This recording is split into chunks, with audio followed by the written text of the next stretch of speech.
नागपुर की एक महिला होमगार्ड चारुशीला चंद्रशेखर ने अपनी ड्यूटी और सम्मान के संबंध में मानसिक उत्पीड़न का गंभीर आरोप लगाया है। उन्होंने कहा कि उनके उच्च अधिकारियों द्वारा उन्हें जानबूझकर मुश्किल और दूर दराज के स्थानों पर ड्यूटी देकर परेशान किया जा रहा है, क्योंकि उन्होंने होमगार्ड्स के मानदेय में वृद्धि के लिए आवाज उठाई थी।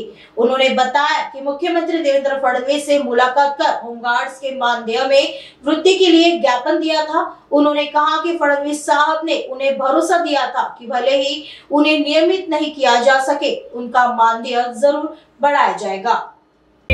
माझं नाव चारुशीला चंद्रशेखर आहे। मी झोन नंबर 2 ची आहे होमगार्ड डिपार्टमेंटला आणि आता ट्रॅफिक बंदोबस्त मध्ये मी कार्यरत आहे। ड्युट्या याच्या आधी झालेल्या आहेत। उर्स बंदोबस्त पासून मानधन आमचं जमा झालेलं नाही आहे, तर आम्हाला जाण्या येण्यास त्रास होते। या फॅमिली जी असेल त्याच्यासाठी मानधन जमा व्हायला पाहिजे।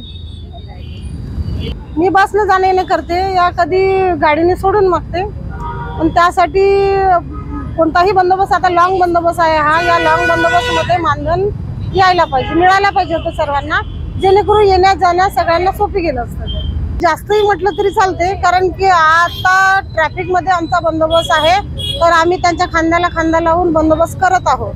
आणि रिलेवर सारखं त्यांना काम आलं तर ते आमच्या भरोशावर सोडून जातात, या आम्ही त्यांच्या भरोशावर असंच नाही का सोबत आहो। आम्ही त्यांच्या मदतनीस म्हणून आम्ही त्यांच्या सोबत आहोत। जितकेही होमगार्ड डिपार्टमेंट मध्ये आता ड्युटीवर आहेत त्यांना आता नाही सांगता येणार किती आहे काय आहे, तर मानधन का नाही, ज्यांच्याकडून ड्युटी केल्या जाते 10 ते 10 ड्युटी घेतल्या जाते त्यांच्याकडून, आणि ते हजर असले पाहिजे। ते जर पॉइंटवर हजर नसेल तुम्ही लगेच अब्सेंटी टाकता, मग अब्सेंटीचा रेकॉर्ड जाते, तर प्रेझेंटीचा रेकॉर्ड गेला पाहिजे आणि मानधन भेटलं पाहिजे। नवरात्र गणपती 5 महिने झालेले आहे शायद। गव्हर्नमेंट म्हणजे ड्युट्या जशा आमच्या कंटिन्यू आहेत तसंच मानधनही भेटलं आम्हाला भेटलं तर आम्ही फ्रेश माइंडनी अजून चांगल्या प्रकारे ड्युट्या करू शकू।